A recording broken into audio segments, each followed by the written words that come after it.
Les damos la bienvenida al podcast Tardes de Café. Mi nombre es Oscar Ajuria y estoy muy emocionado de este primer episodio y de los que siguen. Antes de empezar en esta tarde de café, me da un gusto tremendo que en cada episodio esté una persona que admiro y le he aprendido demasiado.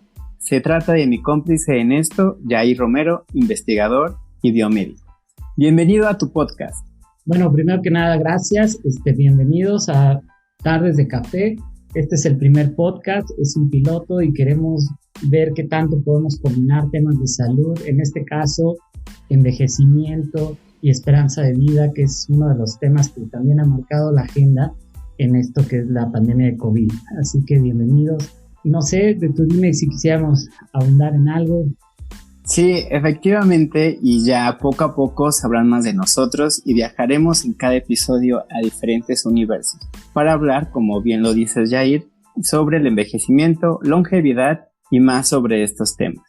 Pero antes me gustaría empezar con este gran primer episodio con la frase de Alejandro Dumas en relación con la senectud humana. Y dice así: el hombre nace sin dientes, sin cabello y sin ilusiones, y muere los mismos, sin dientes, sin cabello y sin ilusiones. Esto es un poco recordando sobre el ciclo de la vida, ¿no? Sin embargo, hoy en día, y con el avance de la ciencia, el envejecimiento tiene ciertos matices. Es decir, cada vez son más personas que llegan a la vejez con dentadura y cabello. Aquí incluso la esperanza de vida ha aumentado, posiblemente porque se plantea la necesidad del estudio de todas las actividades que mejoren la calidad de vida. Y bueno, tenemos esta gran premisa y sobre todo cuestionarse sobre el envejecimiento y si alguna vez ustedes han pensado o te has planteado sobre cómo quisieras envejecer. ¿Cómo ves todo esto, Jair? Yo creo que esa es la pregunta desde hace muchos años. Y yo creo que la primera respuesta es: ¿cómo ha cambiado nuestra esperanza de vida? O sea, nosotros hemos desde, quizá, no sé cuál sería, pero hay que irnos a 100 años, o en los 1900, la esperanza de vida era alrededor de los 35, 40 años. No importa quién fuera ni en qué país viviera, la expectativa de vida no era mayor a los 40 años.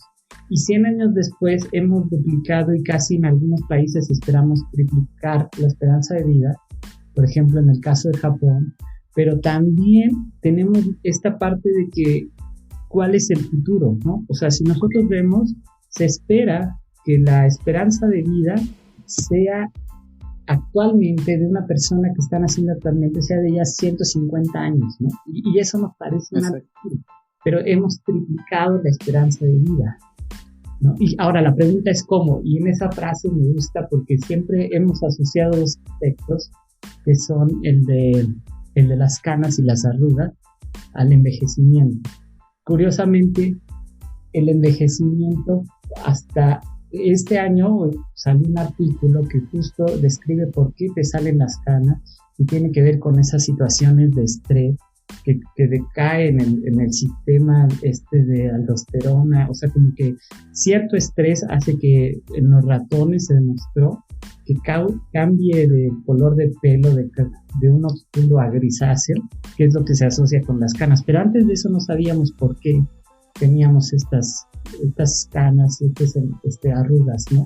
Incluso las arrugas todavía no sabemos por qué y no sabemos cómo nos afecta. Así que creo que vale mucho la pena este podcast. Tú dime, ¿con qué empezamos? Y sí, creo que ya empezamos con bastante información, pero sé que poco a poco los estaremos desenredando, todos estos temas que envuelven al envejecimiento y longevidad del ser humano. Considero que podemos rescatar 3 puntos importantes, donde, como lo habías mencionado, concuerdo contigo, Jair, sobre todo en este punto de cuestionarnos el cómo y cómo ha cambiado la esperanza de vida en estos últimos años, que sin duda es un parteaguas para discutirlo durante este episodio y los próximos. Segundo, cómo ha marcado la agenda actual, como bien lo mencionas, Jair, en relación con la pandemia, las enfermedades y el envejecimiento, considerando esto para abordarlo a fondo, sobre todo viéndolo desde diferentes miradas, no solo tomando la etapa final del ser humano, sino verlo desde cada etapa de la vida hasta llegar a ese punto que se vuelve un objetivo para el COVID. Otro punto importante es, mencionabas los antecedentes de la esperanza de vida de las personas de hace 100 años aproximadamente, que era corta y que actualmente ha cambiado esta esperanza de vida, como mencionas que uno de los países más longevos es Japón. Y con todo esto me recordó esta frase que dice dar más vida a la vejez, e indudablemente el progreso de la medicina y de la tecnología ha influido bastante para que la esperanza de vida sea mayor, como lo mencionaba anteriormente, con esta idea en la búsqueda de la calidad de vida y no solo en la última etapa del ser humano, sino desde el principio hasta el final de la existencia. Y que la gran pregunta de esto es ¿cuál es el gran reto al prolongar la vida? Por ejemplo, a nivel social, económico, incluso la alimentación, los sistemas políticos pueden ayudar a que la esperanza de vida aumente. Pero, ¿qué pasará? ¿Qué va más allá de tener un envejecimiento sano? Yo creo que hay dos cosas importantes. Una es, estos datos son robustos, o sea, ahorita te platico un poco más de los datos, pero la otra es, los beneficios de vivir más no siempre tienen que ver directamente con una persona en específico, sino son como en poblaciones. O sea, en general, cuando la población vive mejor, tienen acceso a la salud, tienen una buena democracia, tienen acceso a la educación, tienen un buen salario. Curiosamente coincide con que la gente vive más. Ahora, no siempre, pero yo te decía que comparábamos hace 200 años, en 1800, que la expectativa de vida era, no importa si eras el país más rico o si eras gobernador de un imperio, tu expectativa de vida era de 40 años. Aunque podías vivir más, eras el caso como extremo. El promedio de la población vivía de 30 a 40 años, hasta que se fue un desarrollo de toda la humanidad, digamos, la higiene en su momento, el desarrollo de los antibióticos en otro. Eso ha aumentado una expectativa de vida a muchos niveles. Actualmente, yo te decía el caso de Japón, porque es el país que tiene la mayor longevidad. Incluso, por ejemplo, si nosotros comparáramos Luxemburgo o Qatar, que son los países más ricos del mundo, Qatar tiene una expectativa de vida de 80, que es menor que la de los japoneses. Así que no siempre se cumple eso. O Luxemburgo, que tiene de 82, comparado con Japón.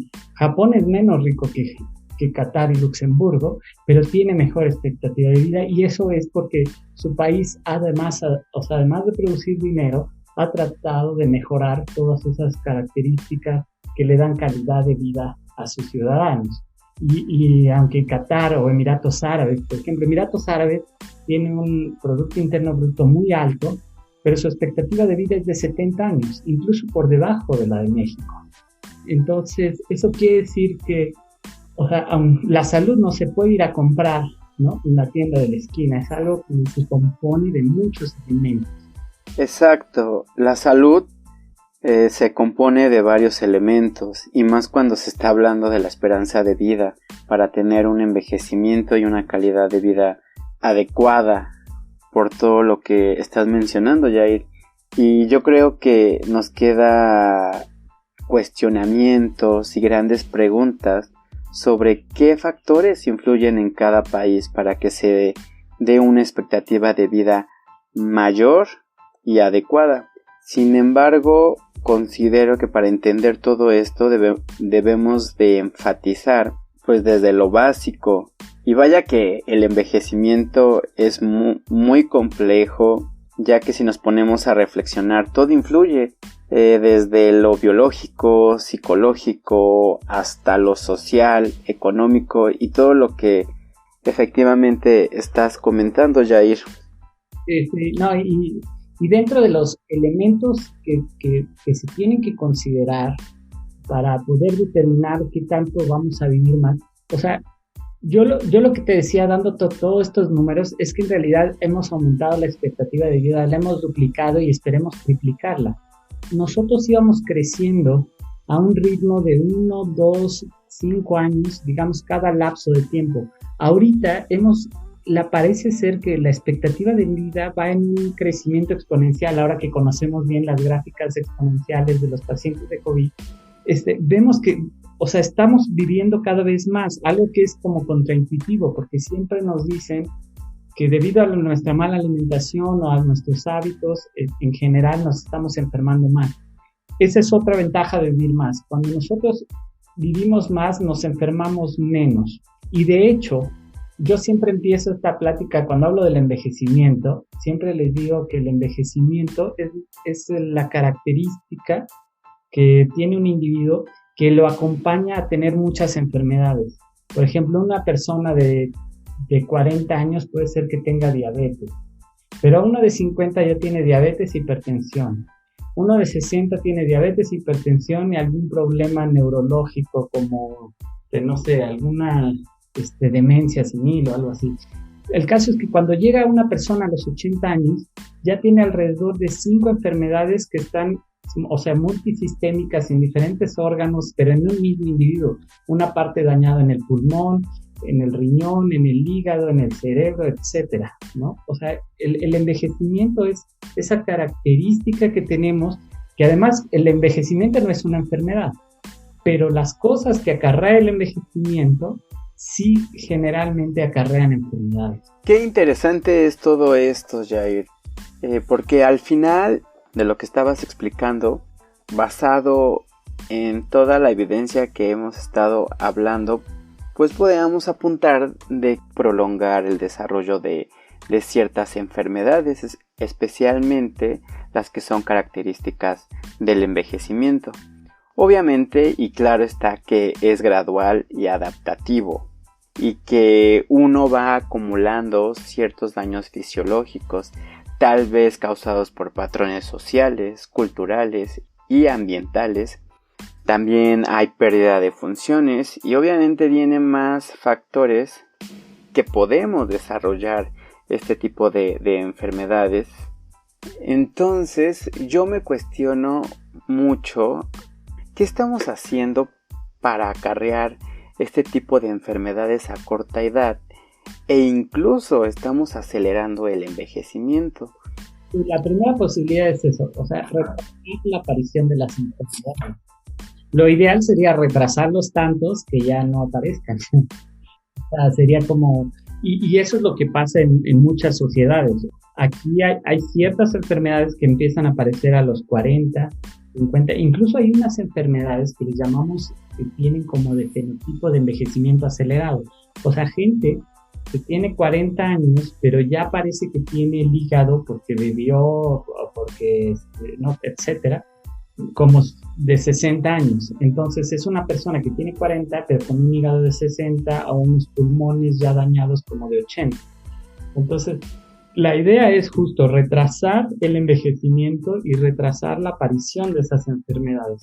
Y por eso yo siempre hablo de que hay dos conceptos cuando hablamos de la edad cronológica y la edad biológica. La edad cronológica es ese que tenemos en nuestra acta de nacimiento y que no falla porque está tomado por el calendario, por todo. Hay registros de que fuiste a la primaria a tal edad, de que fuiste a tal, ¿no? Pero la edad biológica es complicada porque no podemos más que entenderla a nivel de poblaciones. ¿A qué población de mexicanos les empieza a tener diabetes? ¿A qué edad? ¿O a qué edad estamos? Y por ejemplo, cuando estamos en el caso de acumular las comorbilidades, porque se puede, ¿no? Lo estamos viendo en el caso de la pandemia de COVID, se vuelven grupos de riesgo los que son viejos, pero que los que son viejos con diabetes, con obesidad, con hipertensión, entonces uno se vuelve como, se gana la lotería, pero de la mala suerte. Combinó tantos elementos malos que al final pues tenemos este resultado, ¿no? Sí. Sacas el envejecimiento acelerado. Ahorita que lo estás mencionando, Jair, esto de retrasar el desarrollo de las enfermedades es algo que ya se viene desde hace varios años aumentar la calidad de vida de los seres humanos. Incluso pues es parte de retrasar el envejecimiento. Y me recordó un poco sobre el ejemplo de las personas que tienen o que presentan diabetes, en donde anteriormente se conocía este padecimiento en una edad avanzada, y actualmente lo podemos observar en la encuesta nacional de salud y nutrición, donde la prevalencia de diabetes no solo se da en edades más avanzadas, sino ya se da en adultos jóvenes, en donde se veía un retraso en estas enfermedades a cierta edad, ¿no? Actualmente, como podemos observar, e incluso con las estadísticas que nos han presentado en esto sobre el COVID, la población mexicana padece un mayor riesgo de estas enfermedades metabólicas. Y bueno, la acumulación de estas enfermedades a temprana edad podría ser uno de varios factores que podría acelerar el envejecimiento. Incluso se ha evidenciado que los alimentos ultraprocesados tienen algo que ver con estas cuestiones. Probablemente por el contexto que mencionaba sobre el ambiente y otros factores que tienen que ver, me surge esta cuestión de que podría ser un factor de adaptación y de evolución del ser humano, y cómo está respondiendo la población ante agentes externos, provocando esto y que la esperanza de vida se reduzca, ¿no? Sí, pues, yo creo que en el envejecimiento aparecen muchos elementos, como decíamos, esa complejidad que tiene la salud, que tiene el envejecimiento, que vamos a discutir a través de este podcast en todos los temas. Todo es tan complejo que puede haber factores genéticos, ambientales, que el humo del cigarro en este caso, que tener cierta mutación, y por lo tanto el adaptarnos a eso, pero también hay que adaptarnos, como tú dices, a nivel de sociedad. O sea, ¿qué tanto una sociedad puede enfrentar una pandemia? Como lo estamos viendo en reto. Hay cosas intrínsecas que ya tenemos cierta susceptibilidad, que si el receptor de la célula en el pulmón es especialmente susceptible a desarrollar una enfermedad grave, a desarrollar... en México tenemos muchos estudios acerca de ciertas susceptibilidades genéticas, ¿no? A falta de ácido fólico, etc. Pero la combinación de todos los elementos, integrar todos los elementos en su conjunto es complicadísimo, ¿no? Que lo vamos a tratar de desenredar, ¿no? Yo me acuerdo de frases como de es un misterio en un acertijo dentro de un, ¿no? Vamos a tratar de resolverlo, pero evidentemente no lo vamos a lograr. Sí, esperemos que podamos abordar todo sobre el envejecimiento y esperanza de vida. Claramente no lo resolveremos, pero quien está escuchando puede tener varias opiniones para contestar la pregunta que realizamos al principio de este episodio, que es ¿cómo nos gustaría envejecer? Esta cuestión de prolongevidad. También se me viene a la mente algo que leí en algún artículo sobre una hipótesis retomando esto de longevidad, en donde menciona que el esclarecimiento de estos mecanismos que permitirían hacer más lento el proceso de envejecimiento biológico podría contribuir a extender la esperanza de vida en salud, centrado en las enfermedades que estamos tomando. Y claramente concuerda con lo que estamos discutiendo en esto de retrasar las enfermedades características del envejecimiento. Ahora, tú me comentaste al respecto de lo que es en ciencia la investigación de estos mecanismos. Digo, vamos a hablar más adelante, te acuerdas que necesitamos un podcast de antioxidantes y cosas. Sí. Todos estos mecanismos, restricción calórica, qué tanto el ayuno intermitente, todas esas dietas que sugieren o por lo menos prometen que van a afectar un poco en esto de la esperanza de vida y de la longevidad. Pero mientras puedo introducirte a los mecanismos, sobre todo a nivel celular, que se están investigando. Porque hay dos institutos que yo siempre promociono, pero es por la importancia que le han dado a este tema. El primero es el primero por origen cronológico justo, fue el Burke Institute, ¿no? Un instituto de California con fondos privados.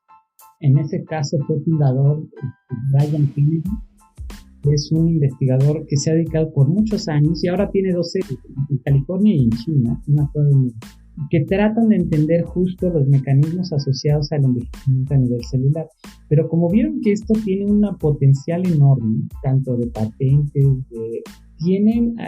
todas las enfermedades, cáncer, Parkinson, Alzheimer, diabetes, fibrosis pulmonar, etcétera, tienen el principal elemento que causa esa susceptibilidad es el envejecimiento.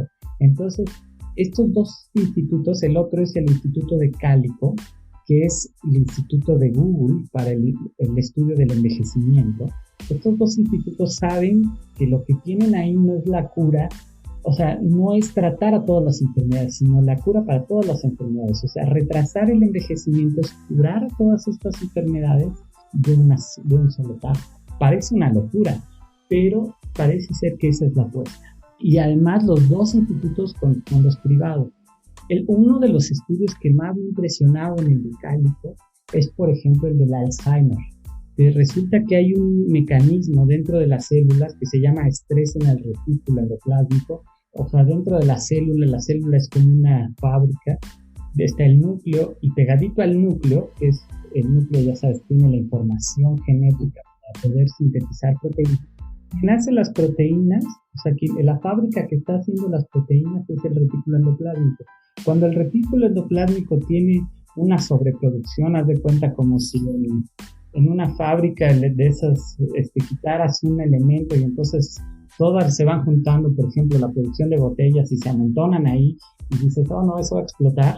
Así le pasa al retículo endoplásmico. Resulta que hay un fármaco que es capaz de aliviar ese estrés en el retículo. Y eso causa, porque ese estrés está asociado, más bien la función del retículo está asociado con la memoria y la capacidad cognitiva. Así que con este fármaco han visto en ratones que cuando un ratón pierde, por ejemplo, hay modelos en ratón en los que pueden simular una enfermedad como el humano, ¿no? Entonces, haz de cuenta, le provocan a una demencia a un ratón y entonces lo ponen a hacer un laberinto y obviamente se le olvida y entonces se termina ahí frustrando porque nunca llega al final del laberinto. Cuando le ponen este fármaco a este ratón, recupera sus funciones cognitivas y logra resolver el laberinto. Impresionante. Por lo menos lo que me sugiere es que en ratones tenemos la cura para el Alzheimer, ¿te imaginas? Y lo están trabajando en este instituto Calico de la mano con la doctora Sadrowski, el doctor Peter Walter, ¿no? De la Universidad de California. Pues ellos dos llevan, incluso hay un grupo chileno metido muy bueno que es Claudio Hex. O sea, son estudios que imagínate si te dijera que van a curar el Alzheimer y dices, wow. No, sí, y de tener muchas complicaciones.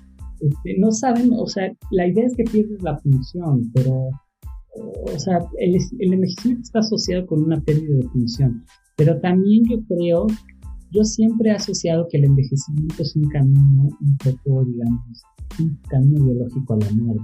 O sea, suena raro porque dices, ¿cómo la célula tiene mecanismos para, morirse a ella misma? Pero creo que si lo piensas como justo como nosotros los mexicanos, que nos gusta esa idea de que la muerte, el Día de Muertos, no es totalmente mala, o sea, sino que eres parte, como decíamos, de este ciclo, ¿no? De la vida. O sea, es solo un momento el que vas a vivir, pero después eres parte de polvo de estrellas, ¿no? Sí, y eso es como lo que yo pienso del envejecimiento, no tanto como algo peyorativo. De hecho, la parte buena del envejecimiento es esta experiencia que ganas con los años. O sea, no puedes nacer y tener ya toda la experiencia de lo que te pasó, de lo que otros les pasaron, sino justo esa idea, que era lo que yo te platicaba de si vamos a hablar del tiempo o no, porque ya vimos que son en la biología, o por lo menos en el cuerpo, tenemos dos tiempos, ¿no? La edad cronológica y la edad biológica. pero no quiere decir que en un día tú vivas cada día de la misma forma. Claro, nos adaptamos a las circunstancias que vivimos y lo vemos de forma social. Claro, ¿no? Y esta idea del café, o sea, ya empezamos a hablar y después me olvido del resto del día. Claro. Pero, ¿sabes qué? Está interesante porque surge esta idea precisamente del envejecimiento. Pues obviamente, ¿no? Se plantean los investigadores, la ciencia, en donde hay que mejorar la calidad de vida para retrasar ciertas enfermedades, especialmente no llegar a los riesgos cardiovasculares. Y en esta manipulación humana, por así decirlo, pues intervienen muchas cuestiones, ¿no? La parte dietética, genética, incluso como lo comentabas en este caso, los medicamentos que pueden retrasar estos envejecimientos y por ende, pues obviamente el envejecimiento implica muchas cosas y complejas. Yo creo que por eso es un parteaguas para investigar más sobre estas enfermedades o el desarrollo de las enfermedades, porque como dices, vemos el envejecimiento como la última etapa y no estamos viendo o visualizando el proceso del envejecimiento.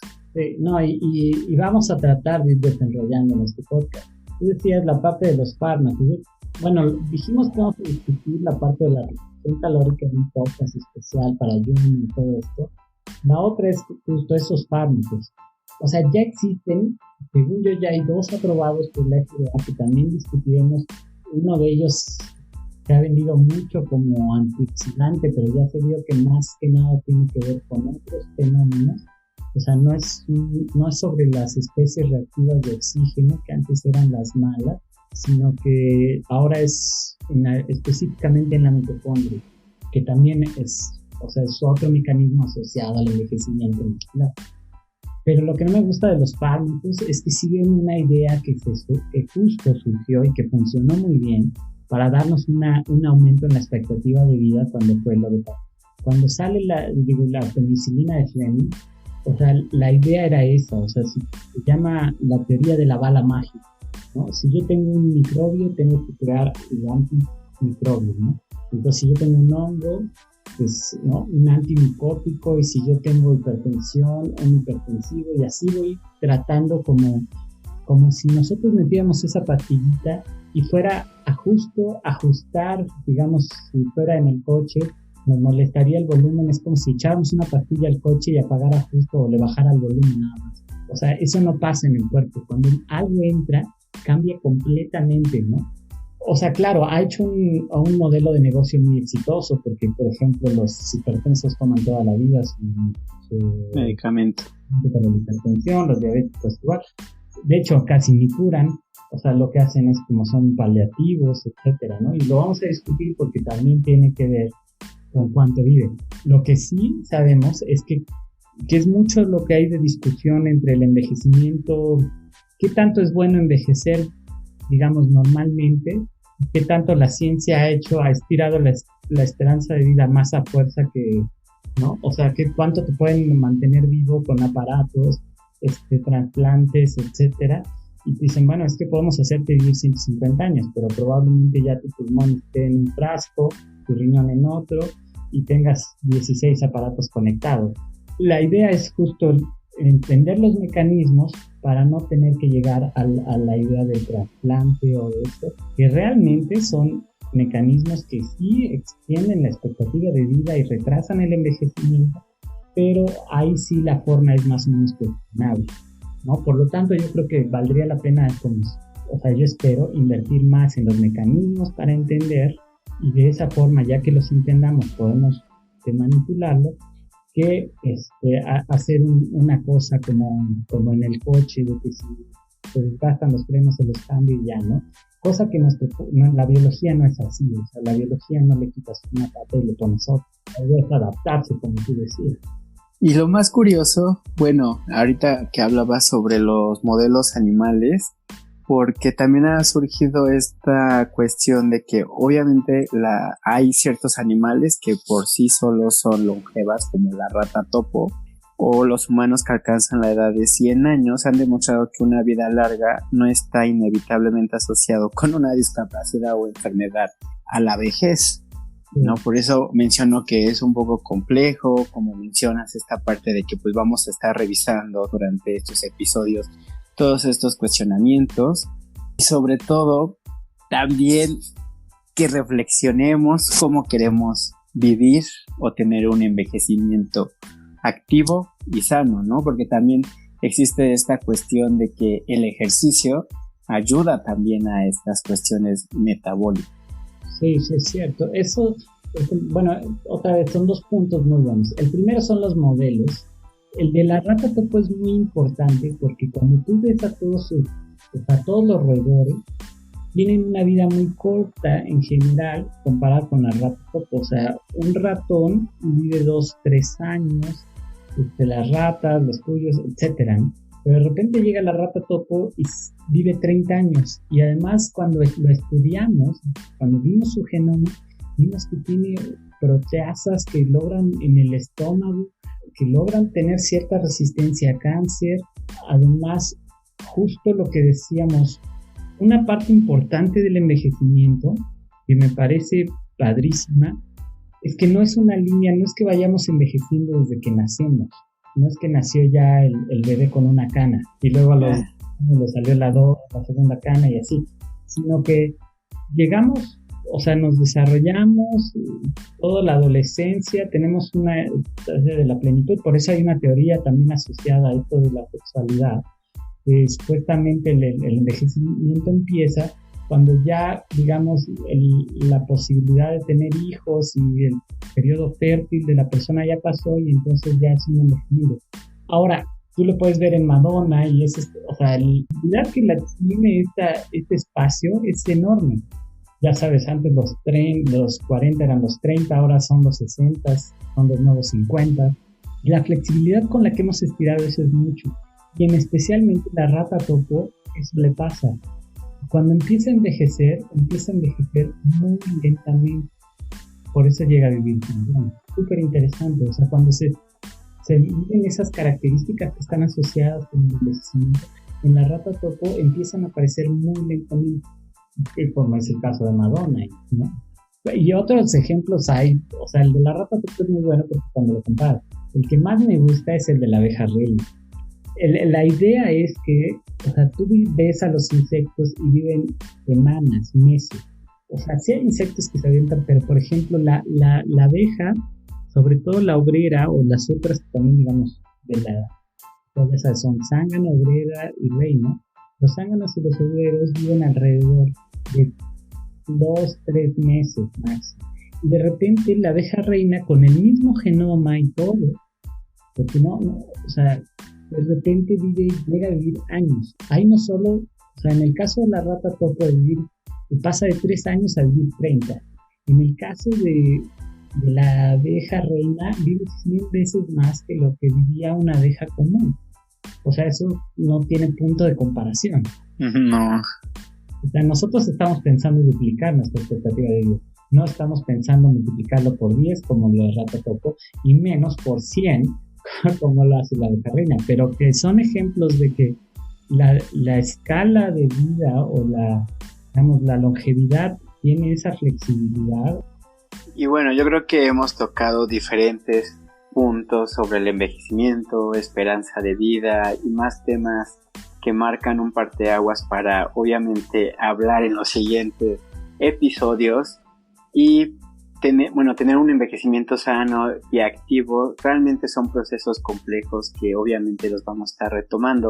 El punto clave para prevenir, digamos, desarrollo de estas enfermedades relacionadas con el envejecimiento, tenemos que hacer algo, ¿no? Y pues aquí van a poder escuchar un poco de esto. Y pues les agradecemos y muchas gracias por acompañarnos y nos vemos en el siguiente episodio del podcast Tardes de Café, donde continuaremos con este tema tan interesante. ¿No, Yair? Perfecto, nos vemos la próxima. Yo creo que sí, esto nos da pauta para seguir hablando de temas de envejecimiento. Quedaron los mecanismos en el tintero, pero justo ya quedó el efecto del café. Probablemente si realmente podemos vivir más, si es antioxidante, si no, pero bueno, será más café para otras tardes de café. Muchas gracias y los esperamos en el próximo podcast.